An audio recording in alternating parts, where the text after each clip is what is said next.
Hello everyone. तो आज जो हमारा सेशन होने वाला है वो सेशन 5 होगा। इसमें हम लोग सीखेंगे स्प्रिंग बीन के बारे में और लास्ट में हम लोग देखेंगे कि एचटीएस कैसे इंस्टॉल करना है। ओके। पिछले सेशन में हम लोगों ने देखा था कि जो कि हमारा सेशन 4 था, जिसमें हम लोग डिपेंडेंसी इंजेक्शन और आईओसी कंटेनर के बारे में जाना था कि डिपेंडेंसी इंजेक्शन कितने टाइप के होते हैं। 3 टाइप्स के होते हैं, प्रिमिटिव टाइप, कलेक्शन टाइप और रेफरेंस टाइप। ओके। देन उसके बाद हम लोगों ने देखा, उसके पहले हम लोगों ने देखा था कि जो कि हमारा सेशन 4 है, इसके पहले हम लोगों ने वेब सर्विसेज और डिस्ट्रीब्यूटेड एप्लीकेशन इन सब के बारे में देखा था। तो और मैंने जो सेशन 4 कंप्लीट करा है उन सब वहां तक का मैंने नोट्स उस बना दिया है। और जैसे ही ये सीरीज कंप्लीट होगी वैसे ही मैं आपको इस स्प्रिंग बूट के फुल कोर्स के प्लेलिस्ट के डिस्क्रिप्शन में मैं इसका लिंक दे दूंगा। और वैसे स्टूडेंट्स को मैं कहना चाहूँगा कि जो भी हमारे चैनल पर न्यू है तो प्लीज़ इस इंडिया फ्री इंटर्नशिप को आप सब्सक्राइब कर लेना, क्योंकि ये कोर्स जो चलने वाली है live notes and live coding के साथ चलेगी। ओके। तो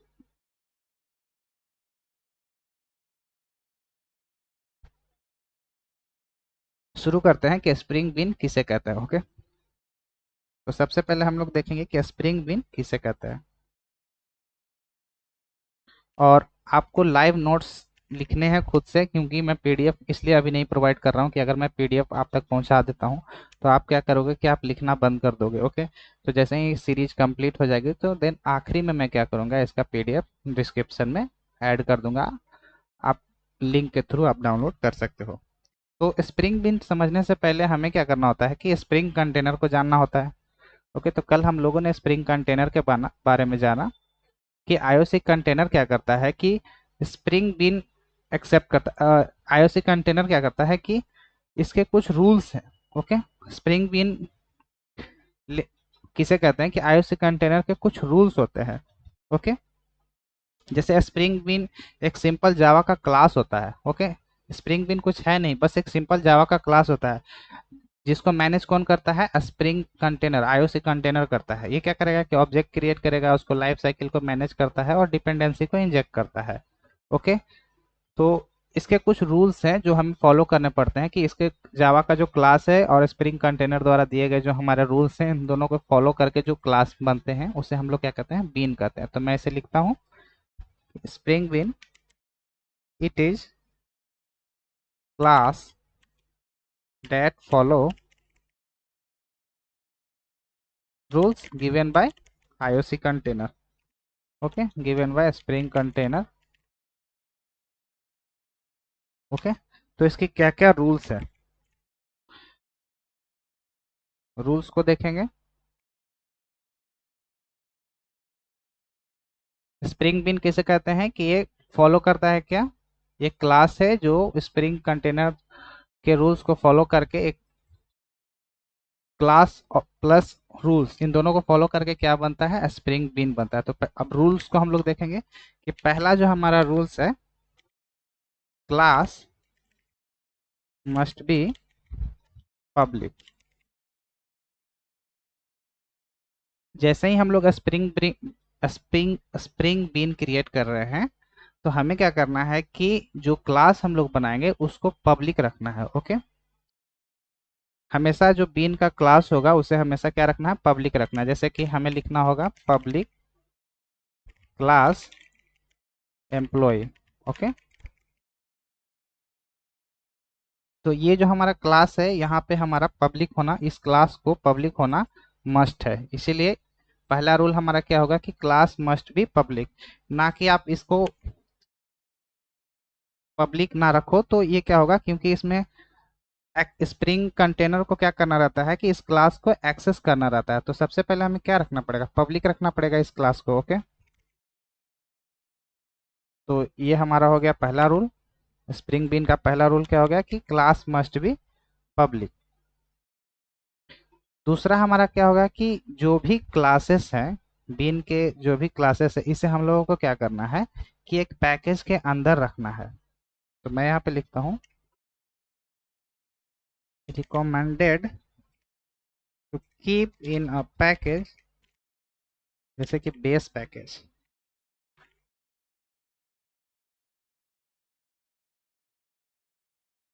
हम लोग को क्या करना है कि जो भी क्लास है मतलब कि इन सबको क्या करना है, एक बेस पैकेज को फॉलो करना है सारे को। तो बेस पैकेज जैसे कि कॉम डॉट ऐप डॉट सम एक्स वाई जेड कंपनी या सर्विस सर्विस, देन उसके बाद com dot app dot controller ऐसे करके। ओके, ये क्या करेगा कि स्प्रिंग बीट ऑटोमेटिकली स्कैन करेगा किसको, इस पैकेज को, और इसके अंदर जो भी क्लास स्प्रिंग बीन के क्लास होंगे उन सबको क्या करेगा, स्कैन कर लेगा और ऑब्जेक्ट बनाने के प्रोसेस को शुरू करेगा। ओके, तो दूसरा हमारा रूल क्या है कि हमें पैकेज के अंदर रखना है। ओके,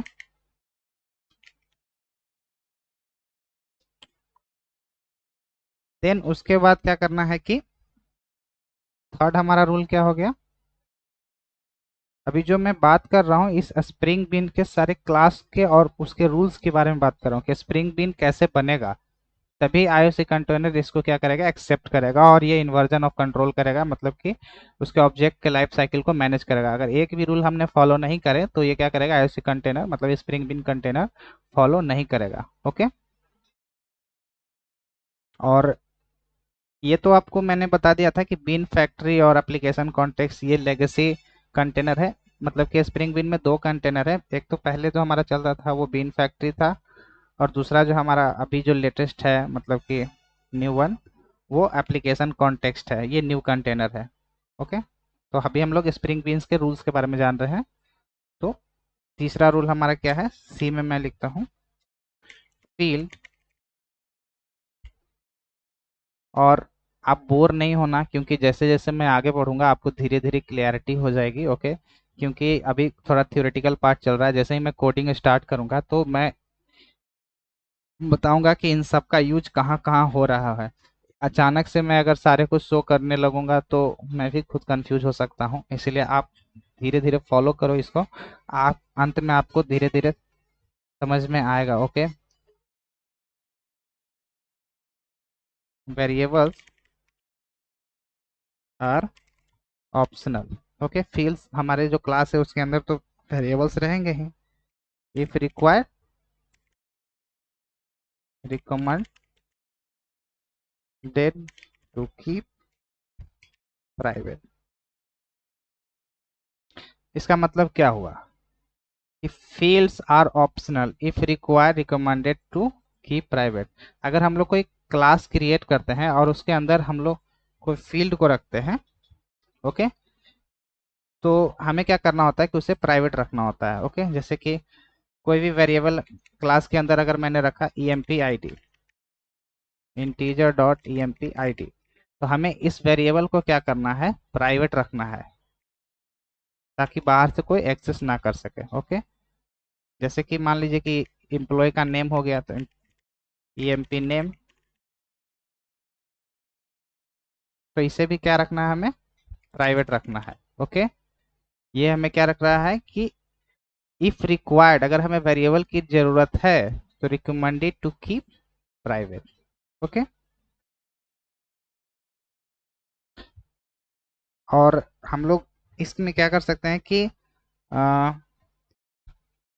अगर क्लास के अंदर हमारा वेरिएबल है, चौथा जो हमारा रूल रहेगा कि अगर हमारा क्लास के अंदर जो अ, अगर हमारे क्लास के अंदर वेरिएबल्स है तो हमें क्या करना है कि डिफॉल्ट कंस्ट्रक्टर को सेटर गेटर के साथ डिफाइन कर देना है। ओके, और पैरामीटराइज कंस्ट्रक्टर के साथ भी आप उसको क्या कर सकते हो, डिफाइन कर सकते हो। ओके, जैसे कि मैं यहाँ पे लिख देता हूँ कि if variable present in the class in class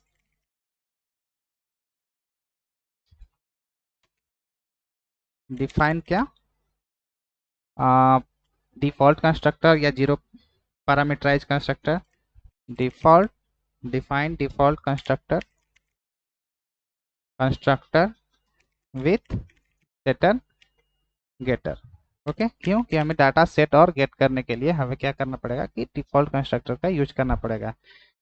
okay, जैसे कि यहाँ पे मैं यहाँ पे दिखाता हूँ कि एक क्लास मैंने लिया, तो पहला हमारा रूल है कि class must be public. Example में आप देखो, मैं यहाँ पे एग्जाम्पल लिख देता हूँ, क्लास मस्ट बी पब्लिक, तो मैं क्लास बना लेता हूँ। पहला पहला रूल को फॉलो किया मैंने। अगर कोई वेरिएबल है तो उसे क्या रखना है, प्राइवेट रखना है। जैसे आईडी है तो उसे क्या रखना है, प्राइवेट रखना है। दूसरा हमने रूल फॉलो किया।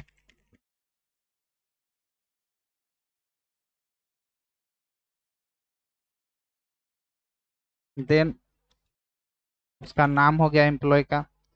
तो हमें क्या करना है कि डिफॉल्ट कंस्ट्रक्टर को डिफाइन करना है, जो रूल 4 है। ओके, थर्ड रूल तक हम लोग पहुंच गए। अगर if variable present in class, अगर हमारे क्लास के अंदर वेरिएबल प्रेजेंट है तो हमें क्या करना है, define default constructor with setter getter. तो हमें क्या डिफाइन करना है, पब्लिक एम्प्लॉय डिफाइन कर देना। ओके, ये हमने क्या करा कि डिफॉल्ट कंस्ट्रक्टर डिफाइन कर दिया। और किसके साथ, विथ सेटर एंड गेटर। तो हम नीचे बना देंगे क्या, setter and getter, public void set id integer id। Okay, ये हमने क्या करा कि दिस डॉट id ये हमने क्या करा कि सेटर बना दिया, इसको भी फॉलो करा मैंने, और गेटर भी बनाना है। Okay, public integer get id।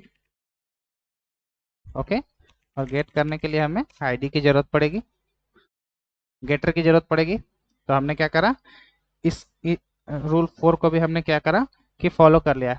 ये क्या करता है, स्प्रिंग को ऑब्जेक्ट क्रिएट करने में इजी होता है। ओके, देन उसके बाद है कि हमें रूल 5 जो है हमारा,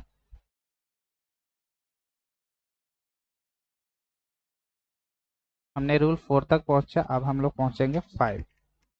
रूल जो हमारा 5 है जो कि ई है, इसमें क्या करना है कि जो हम लोग ऑब्जेक्ट क्लास में आ, 3 मेथड को ओवरराइड कर सकते हैं।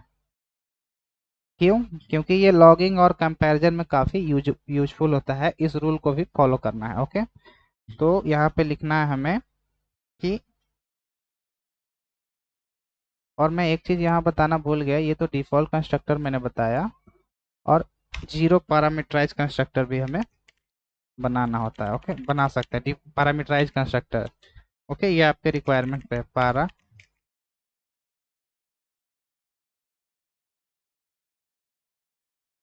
Parameterise constructor. ओके, तो एक तो हमारा ये हो गया, और दूसरा हमारा हो गया ये। तो हम लोग इस तरीके से क्या करते हैं कि 4 रूल्स को अभी तक हम लोगों ने फॉलो किया। 5वां रूल हमारा क्या कहता है कि हम लोग ऑब्जेक्ट क्लास के मेथड को ओवरराइड कर सकते हैं। ओके, तो मैं यहाँ पे लिख लेता हूँ, वी कैन ओवर, हम लोग मतलब क्या क्या उसके रूल्स में क्या क्या कर सकते हैं वो मैं यहाँ पे लिख सकता हूँ। ऑब्जेक्ट दी मेथड्स, किसको किसको हम लोग ओवरराइड कर सकते हैं, मैं आपको दिखाता हूँ। आपको इसकी चिंता करने की जरूरत नहीं है, क्योंकि बस मैं आपको दिखा रहा हूँ कि हम लोग किस किस मेथड को क्या कहते हैं, ओवरराइड कर सकते हैं। ओके,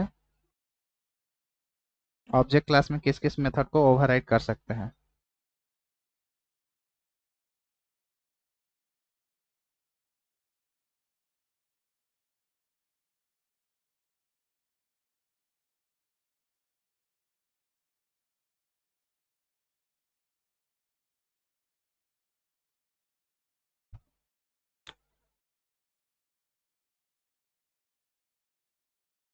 कंट्रोल से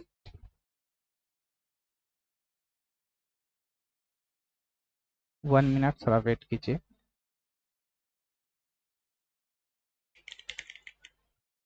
ये जो हमारा जावा में लैंग पैकेज के अंदर ऑब्जेक्ट क्लास है, ओके, उसके अंदर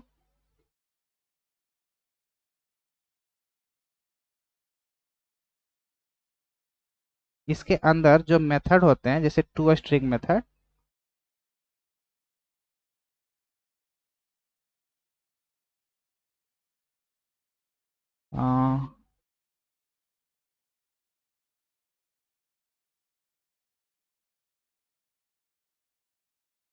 ऑब्जेक्ट क्लास के अंदर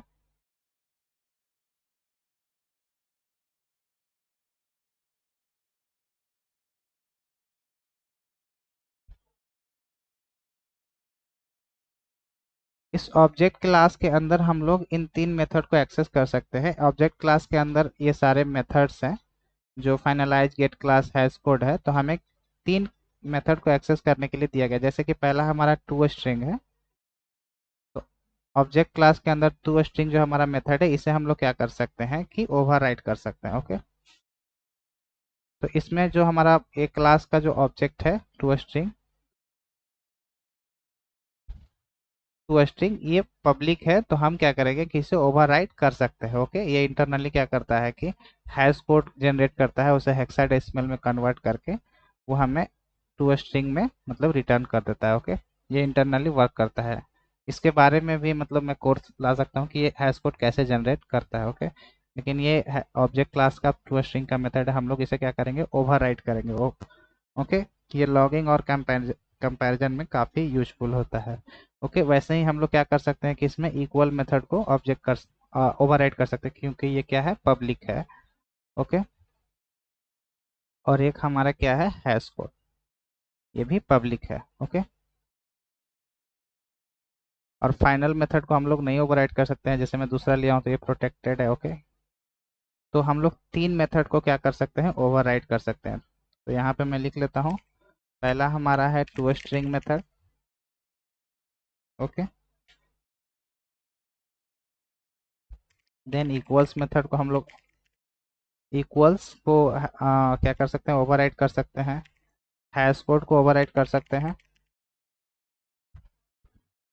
क्योंकि ये क्या है, नॉन प्राइवेट है, इसलिए हम लोग क्या कर सकते हैं, इसे ओवरराइड कर सकते हैं सिर्फ ऑब्जेक्ट में।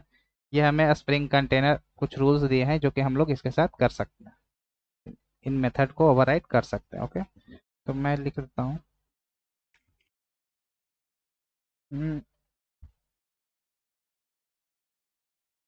दे are, because of they are non private, because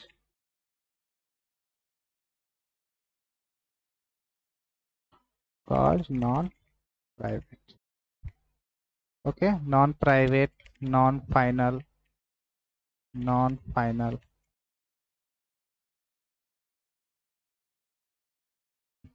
non static. Okay, not private नहीं होगा, यहाँ पे मैं लिख देता हूँ नॉन फाइनल।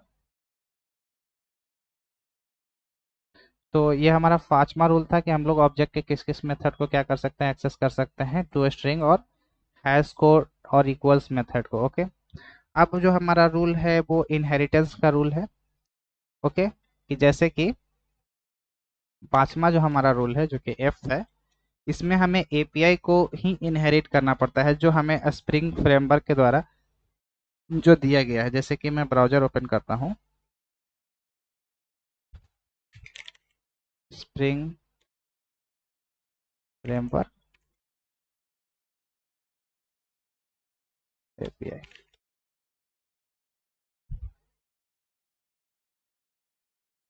तो इसमें जो भी हम लोग जो इनहेरिटेंस करेंगे वो क्या होगा कि org.spring framework से रिलेटेड जो आएगा उसी को हम लोग क्या करेंगे कि इनहेरिट करेंगे। Okay,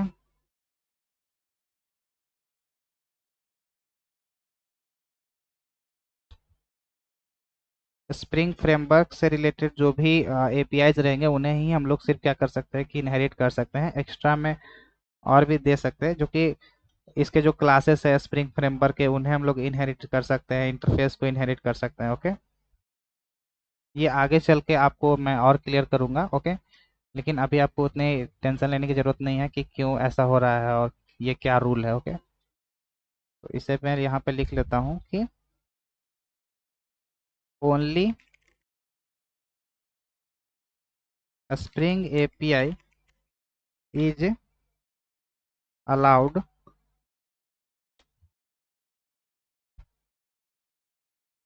for inheritance. ओके, तो मैं यहाँ पे लिख देता हूँ inheritance rule, inheritance, inheritance, inheritance. Okay, ये क्या करेगा, सिर्फ स्प्रिंग एपीआई को अलाउड करेगा। जैसे कि स्प्रिंग फ्रेमवर्क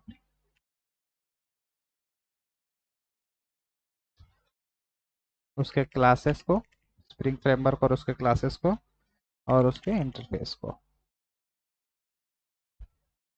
ओके, और इसका मैं डॉक्स दिखा दिया हूँ। ओके, तो इनहेरिटेंस हम लोग देख लिए, फिर उसके बाद एक हमारा रह जाता है एनोटेशन। आपको ये नहीं है कि आप कोई और सा भी आप इनहेरिट कर सकते हो, जैसे कि आप इसे नहीं इनहेरिट कर सकते हो। जैसे नॉट अलाउड में कौन कौन है?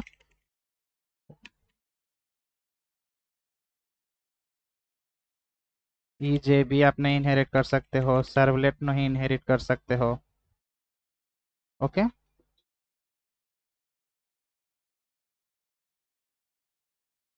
Not allowed, allowed. तो इनहेरिटेंस का रूल हम लोगों ने देखा। अब हम लोग देखेंगे क्या, एनोटेशन रूल। एक हमारा आखिरी जो रह गया है वो एनोटेशन रूल रह गया है, जी, जो कि हमारा 5, 6, 7 रूल है। ये है annotation rule, annotation rule. Okay, ये हमारा इनहेरिटेंस रूल हो गया।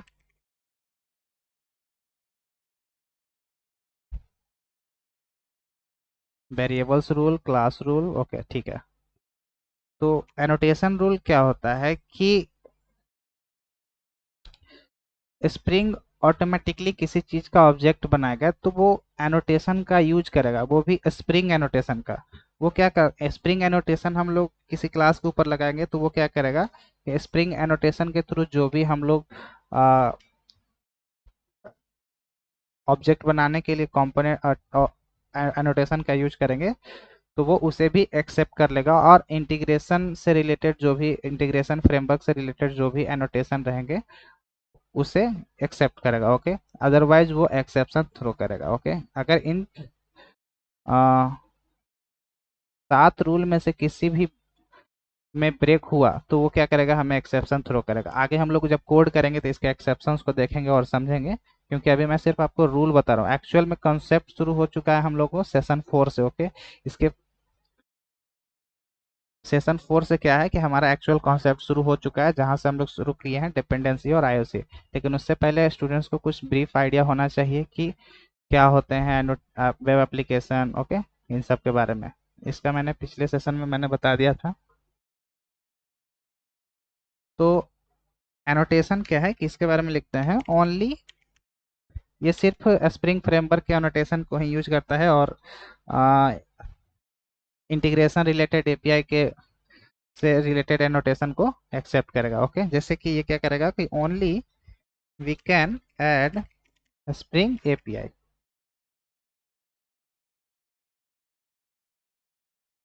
Annotation and integration API annotation. Okay, जैसे कि इंटीग्रेशन एपीआई से रह गया कि Hibernate with JPA,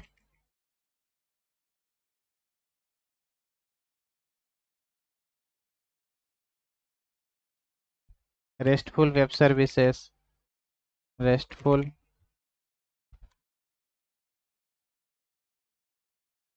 web services. Okay, okay. तो हम लोगों ने यहाँ तक देखा कि जो स्प्रिंग फ्रेमवर्क है, ये स्प्रिंग बीन बनाने के लिए हमें इन 7 रूल्स को फॉलो करना बहुत जरूरी है। ओके, अगर इसमें से एक भी कोई ब्रेक हो गया, जैसे कि जो एनोटेशंस होते हैं स्प्रिंग फ्रेमवर्क का, जैसे कि मैं एग्जांपल में देता हूँ, क्योंकि उसे ऑब्जेक्ट के साथ काम करना है तो उसके कुछ रूल्स हैं जो स्प्रिंग कंटेनर हमें दिए हैं, उसको फॉलो करके ही हमें स्प्रिंग बीन बनाना पड़ता है। ओके, जो इनपुट हमसे मांगा जा रहा है। ओके, जैसे कि एग्जांपल में लिख देता हूँ कि @component, कंपोनेंट दूसरा हमारा है @service, @repository। ये सब के बारे में हम लोग आगे जानेंगे। ओके, आपको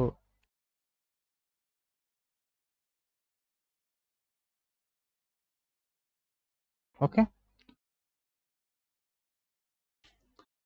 तो हम लोगों ने देखा कि स्प्रिंग आईओसी कंटेनर जो स्प्रिंग बीन किसे कहते हैं, क्लास और उसके कुछ रूल्स हैं जो हमें प्रोग्रामर के द्वारा सेंड करने पड़ते हैं, तभी स्प्रिंग कंटेनर वो ऑब्जेक्ट के लाइफ साइकिल को मैनेज करेगा। ओके। और स्प्रिंग कंटेनर दो टाइप्स के होते हैं, बीन फैक्ट्री और एप्लीकेशन कॉन्टेक्स्ट। तो हमने स्प्रिंग बीन्स के रूल्स के बारे में जाना है, कितने तरीके के रूल्स को फॉलो करते हुए हमें स्प्रिंग बीन क्रिएट करना पड़ता है, वो हम लोगों ने यहाँ पे देखा। कि सबसे पहले क्या होता है कि क्लास जो है, it it is a class that follow rules given by the spring container. Okay, जो स्प्रिंग कंटेनर के द्वारा जो हमें रूल दिए गए हैं उसे हमें क्या करना पड़ता है, फॉलो करना पड़ता है। जो कि इसके कुछ रूल्स हैं, जो कि हमने 7 रूल्स देखे हैं, जिसमें हमारा पहला है class must be public type होना चाहिए। अगर वेरिएबल और क्लास जो है पैकेज में रहना चाहिए, बेस पैकेज रूल को फॉलो करेगा, वो आगे हम लोग देखेंगे जब हम लोग प्रोजेक्ट बनाएंगे तो उसमें बेस पैकेज आपको दिखेगा वहाँ पे। ओके। देन उसके बाद अगर क्लास के अंदर वेरिएबल्स हैं, ओके, तो हमें क्या करना है, उसे प्राइवेट रखना है। जैसे एम्प्लॉय आईडी है एक वेरिएबल है तो उसे प्राइवेट रखना है। ओके। अगर वेरिएबल क्लास में एग्जिस्ट कर रहा है तो हमें डिफॉल्ट कंस्ट्रक्टर सेटर गेटर के साथ डिफाइन करना है और जीरो पैरामीटराइज कंस्ट्रक्टर के साथ भी डिफाइन करना है। डिफॉल्ट कंस्ट्रक्टर डिफाइन करना है और पैरामीटराइज कंस्ट्रक्टर के साथ डिफाइन करना है। उसका यहाँ पे एग्जांपल हम लोगों ने देखा। ओके। देन उसके बाद हम लोग क्या कर सकते हैं कि ऑब्जेक्ट क्लास के अंदर हम लोग 3 मेथड को एक्सेस कर सकते हैं, क्योंकि ये पब्लिक है तो इन 3 मेथड को क्या कर सकते हैं, हम लोग एक्सेस कर सकते हैं। We can override. ओके, हम लोग ओवरराइड कर सकते हैं इसे। देन इनहेरिटेंस रूल में क्या है कि स्प्रिंग एपीआई को ही हम लोग क्या कर सकते हैं कि उसके सारे जो एपीआई हैं उन्हीं को हम लोग, जैसे उसके अंदर एपीआई के अंदर क्लासेस और इंटरफेस होते हैं ना, तो उन्हीं को हम लोग इनहेरिट कर सकते हैं। जैसे और अदर्स को हम लोग एक्सेप्ट नहीं कर सकते, इनहेरिट नहीं कर सकते, जैसे ईजेबी सर्वलेट ये सब को नहीं कर सकते। और एनोटेशन में हम लोग सिर्फ एपीआई, स्प्रिंग के एपीआई एनोटेशन को ही यूज कर सकते हैं, ऐड कर सकते हैं, और इंटीग्रेशन एपीआई को। ओके, जैसे हाइबरनेट विथ एपीआई। ओके। तो आज हम लोगों ने देखा कि स्प्रिंग बीन्स किसे कहते हैं। अब हम लोग क्या करेंगे कि दूसरा जो हमारा है एचटीएस इंस्टॉल कैसे करते हैं। ओके।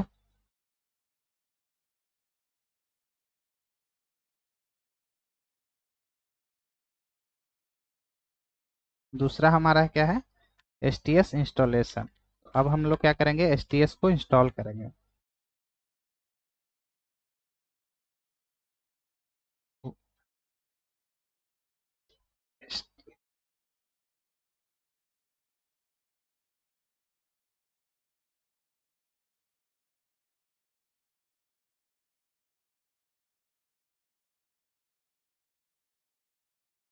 तो एचटीएस इंस्टॉल करने से पहले मैं आपको कहना चाहूँगा कि सबसे पहले आप ब्राउज़र पे जाओ और यहाँ पे न्यू टैब पे क्लिक करके मैं आपको स्टेप्स बता रहा हूँ कि कैसे कैसे इंस्टॉल करना है। ओके। तो सबसे पहले आपके इंस्टॉल में जावा इंस्टॉल होना चाहिए। ओके। तो मैं पहले जावा डाउनलोड जेडीके, आपको यहाँ पे लिखना है डाउनलोड जेडीके। सबसे पहले आपको इस ओरेकल के वेबसाइट पे आकर www.oracle.com के यहाँ पे जावा में जाकर आपको क्या करना है कि आपको, आप कोई सा भी वर्जन यूज कर सकते हो, लेकिन मैं रिकमेंड करूंगा कि आप 17 यूज करो या 18 यूज करो या 19 यूज करो। तो आपको एलटीएस ही सब यूज करना है। ओके। तो मेरे सिस्टम में मैं जेडीके 21 यूज कर रहा हूँ। अगर आपके सिस्टम में एलटीएस जैसे जावा 8 है, 17 है, तो कोई प्रॉब्लम होने वाली नहीं है। ओके। वो क्यों कि मैं बताता हूँ कि इसमें हमें जेडीके इंस्टॉल करना है। जैसे विंडोज़ में मैंने जेडीके इंस्टॉल करा है तो हमें क्या करना है कि सीएमडी में चेक कर लेना है कि मेरे सिस्टम में जावा कौन सा वर्जन इंस्टॉल है। ओके। तो आपको सीएमडी ओपन करना है कमांड प्रॉम्प्ट और यहाँ पे आपको टाइप करना है जावा हाइफन वर्जन। तो मेरे सिस्टम में जो सपोर्टेड है वो एलटीएस वर्जन, आपके सिस्टम में एलटीएस होना बहुत ज़रूरी है। ओके। एलटीएस क्या है कि लॉन्ग टर्म सपोर्ट ये वर्जन है, तो मैं 21 यूज कर रहा हूँ। ओके। तो आप पहले ये चेक कर लेना। ओके। देन उसके बाद आपको जाना है किसमें, spring.io, जिसका ऑफिशियल वेबसाइट है। तो हमें ब्राउजर पे सर्च करना है spring.io एंटर करना है। तो स्प्रिंग आईओ के हम लोग ऑफिशियल वेबसाइट पे आ जाएंगे और अपने ऑपरेटिंग सिस्टम के अकॉर्डिंग हम क्या करेंगे कि स्प्रिंग एसटीएस को इंस्टॉल करेंगे। तो आप धीरे धीरे स्क्रॉल करके नीचे आओगे। तो सॉरी,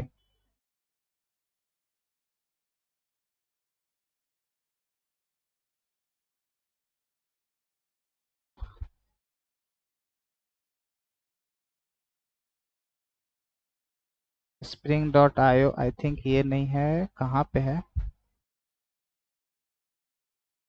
1 मिनट।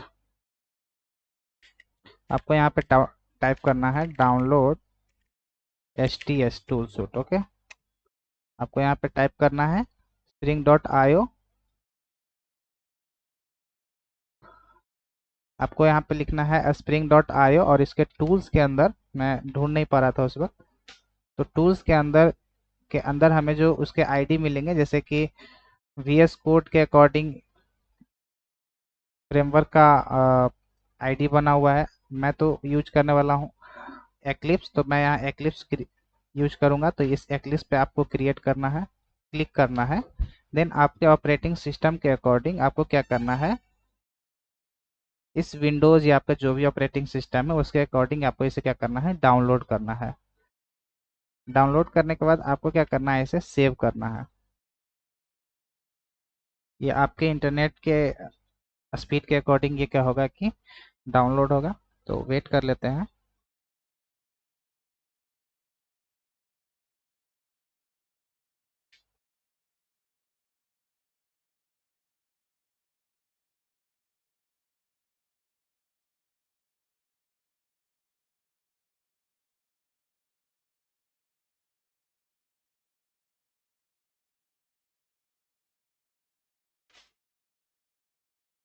एक्चुअली मेरा पहले से एसटीएस इंस्टॉल है एक्लिप्स का। तो मैं जो न्यू अभी इंस्टॉल होगा वो मैं आपको ओपन करके दिखाऊंगा। ओके,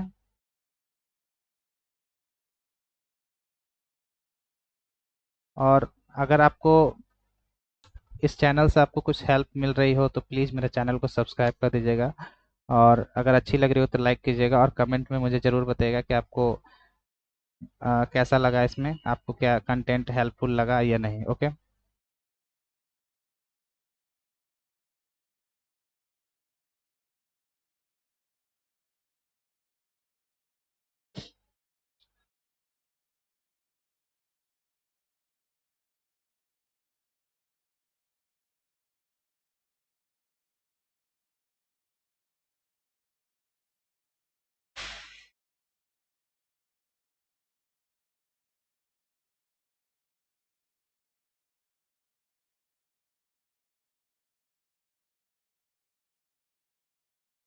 तो आपका जो फाइल लोकेशन है वहाँ पे डायरेक्ट आपको क्लिक करके वहाँ चले जाना है।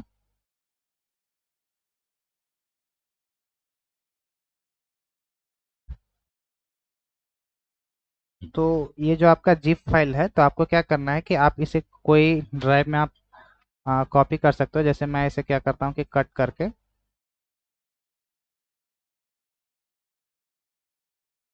जी ड्राइव में कॉपी कर रहा हूँ। ओके,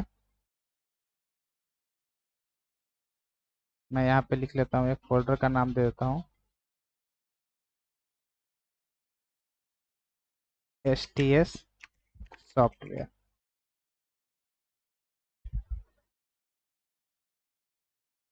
और इसके अंदर मैं क्या करूँगा, पेस्ट कर लूँगा। ओके, देन उसके बाद क्या करना है, हमें इसे एक्सट्रैक्ट कर लेना है। तो जैसे ही इस पर मैं डबल क्लिक करता हूँ तो आपको एस टी एस 5.1 करके आपको ये दिखेगा रिलीज करके। देन उसके बाद आपको इसको डबल क्लिक करके यहाँ पे इस एप्लीकेशन को क्या करना है, रन करना है। ओके, तो मैं इसे क्लिक करता हूँ और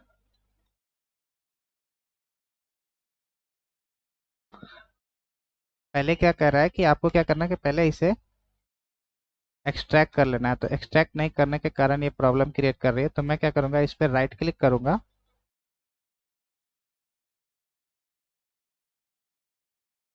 और एक्सट्रैक्ट कर लूँगा। आपको भी क्या करना है, एक्सट्रैक्ट कर लेना है।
तो हमारा एस टी एस यहाँ पे एक्सट्रैक्ट हो चुका है। देन उसके अंदर जाकर डबल क्लिक करके इस एप्लीकेशन को हमें क्या करना है, रन करना है। तो आपका एस टी एस जो है ओपन होगा। तो मैं इस पर डबल क्लिक करता हूँ।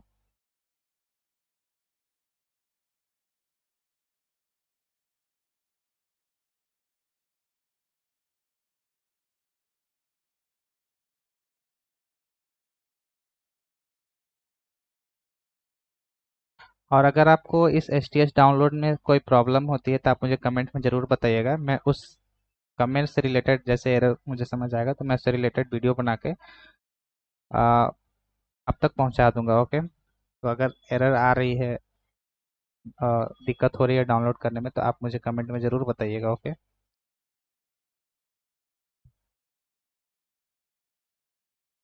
तो एस टी एस स्टार्टिंग में ओपन होने में काफ़ी टाइम लगता है, तो थोड़ा वेट करते हैं।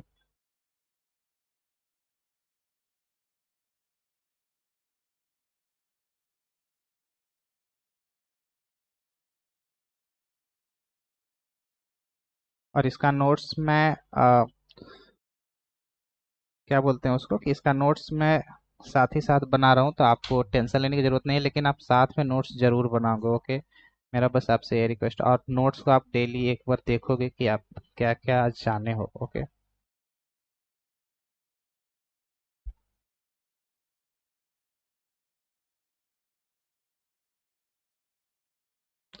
तो ये आपसे स्पेस मांगेगा कि आप कहाँ पे सारे प्रोजेक्ट, जो आपके डायरेक्टरी के वर्क स्पेस का लोकेशन मांगेगा। तो आप अभी डायरेक्टली लॉन्च, आप सिंपल लॉन्च पे पहले क्लिक करना है। ओके। वहाँ पे आपको कहाँ पे सारे प्रोजेक्ट सेव करने हैं, डी ड्राइव में, सी ड्राइव में, ये सारे वो पूछ रहे थे। वहाँ पे लोकेशन मांग रहे थे, पाथ आपसे मांग रहे थे। वहाँ पे ब्राउज का ऑप्शन था, वहाँ पे हम लोग कर सकते थे। लेकिन अभी स्टार्टिंग में आप डायरेक्ट लॉन्च करना।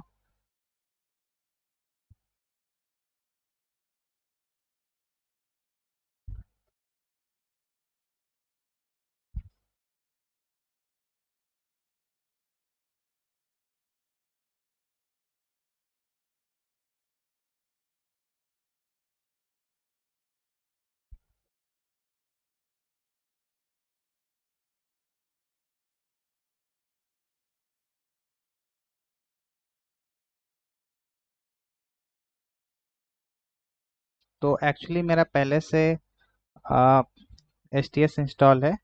तो मैं क्या करूँगा कि इन सबको हटा देता हूँ।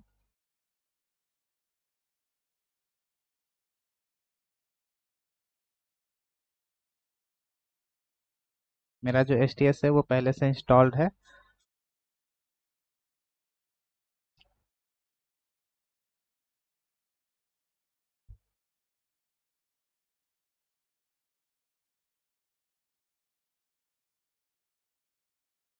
1 मिनट यहाँ पे बफर हो रहा है। एक्चुअली में आपका S T S already install हो गया, आपको इस तरीके का इंटरफेस नहीं आएगा, एक प्लेन आएगा। यहाँ पे कुछ spring boot project, spring boot initialiser करके प्रोजेक्ट करके आएगा। ओके, पहले मैं इसे क्लोज कर लेता हूँ। तो आपको यहाँ पे, ये मेरा पहले से इंस्टॉल्ड है एस टी एस, तो आपको इस ऐसा इंटरफेस आएगा। तो इसमें क्या करना है, आपको क्या करना है, सिंपली ये न्यू पे क्लिक करके आपको यहाँ स्प्रिंग स्टार्टर प्रोजेक्ट आपको दिखाई पड़ना चाहिए। आपको क्या है, अगर ये दिख रहा है तो मतलब सक्सेसफुली आपका इंस्टॉल है और आप एक प्रोजेक्ट खुद से क्रिएट करोगे। ओके, स्प्रिंग बूट पे क्लिक करोगे और यहाँ पे मैवन करके यहाँ पे आप अपने प्रोजेक्ट का नाम दोगे, टेस्ट टू, और इसको मैवन कर दोगे। देन उसके बाद नेक्स्ट, देन आप नेक्स्ट करोगे, देन फिनिश करोगे।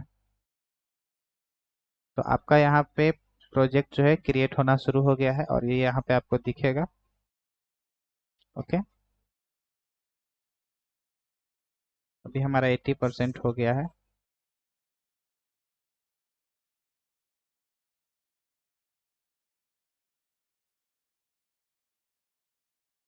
तो हमारा प्रोजेक्ट रेडी हो गया है। इस पे क्लिक करेंगे और यहाँ पे हम लोग देखेंगे कि ये जो सारे फोल्डर्स और पैकेजेस दिख रहे हैं, अगर आप में शो हो रहे हैं तो आपका सक्सेसफुली इंस्टॉल हो चुका है। ओके, तो अभी मैं क्लोज कर देता हूँ और इसके स्टेप्स लिख देता हूँ। ओके, तो एस टी एस डाउनलोड करने के लिए स्टेप 1 में हमने क्या करा कि सबसे पहले step 1,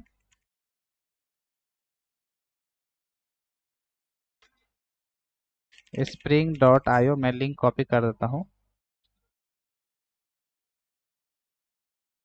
go to official website spring.io। Okay, मैं लिंक दे देता हूँ।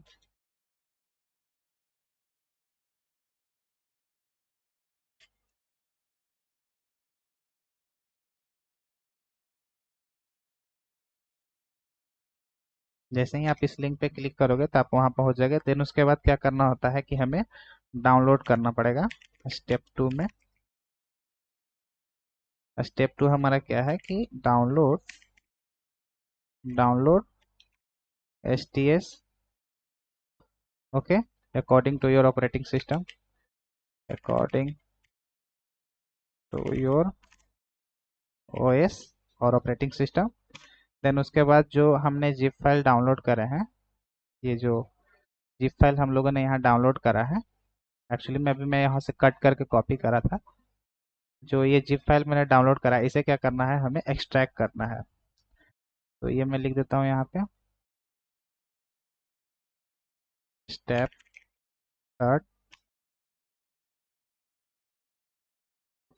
Right click on zip file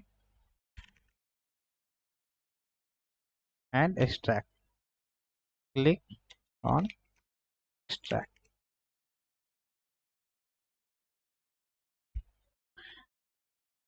then step 4 में एक्सट्रैक्ट करने के बाद हम लोगों ने क्या किया था कि इस फोल्डर को ओपन करा था।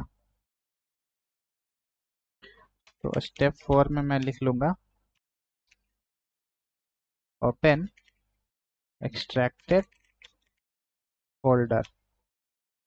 इस फोल्डर के अंदर हम लोगों ने एक्सट्रैक्टेड फोल्डर के अंदर ओपन करा था। देन उसके बाद हम लोग रन किए थे किसे, इस एप्लीकेशन को। देन उसके बाद हम लोगों ने क्या करा था, रन स्प्रिंग टूल सूट, कौन सा है, spring tool suit for eclipse, for eclipse, eclipse, spring tools for eclipse, spring tools, tools for eclipse, tools for eclipse. Okay, और उसके बाद हम लोगों ने ओपन करा था और प्रोजेक्ट क्रिएट करके देखा था। तो वो मैं आगे की वीडियो में प्रोजेक्ट से रिलेटेड सारे स्टेप्स लिख दूंगा। तो हमने यहाँ तक रन करा, देन उसके बाद हमारा एस टी एस क्या हो गया, इंस्टॉल हो जाएगा। S T S final step STS install successfully. Okay, तो आज हम लोगों ने STS को इंस्टॉल करा।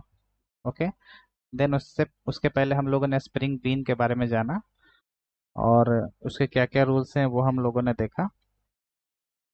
तो नेक्स्ट वीडियो में हम लोग देखेंगे कि स्प्रिंग बीन्स के जो रूल्स हैं, जैसे कि हम लोग जो उसके रूल्स फॉलो कर रहे हैं, एक छोटा सा एप्लीकेशन बनाएंगे, बीन कैसे क्रिएट होता है उन सब के बारे में हम लोग देखेंगे। और हम लोग इंजेक्ट करेंगे, अ, हम लोग डेटा को इंजेक्ट करेंगे। ओके, और रन करके चेक करेंगे कि कैसे हम लोग IOC कंटेनर के साथ उन सारे बीन्स के फॉलो करते हुए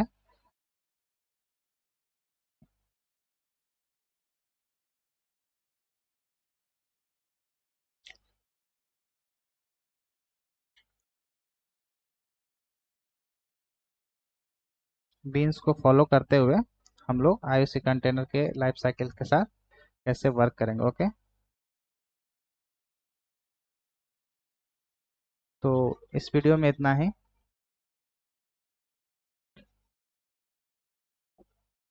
नेक्स्ट वीडियो में हम लोग सेशन जो हमारा 6 रहेगा उसमें हम लोग नेक्स्ट के कंटेंट को देखेंगे। इस वीडियो में इतना ही। Thank you so much.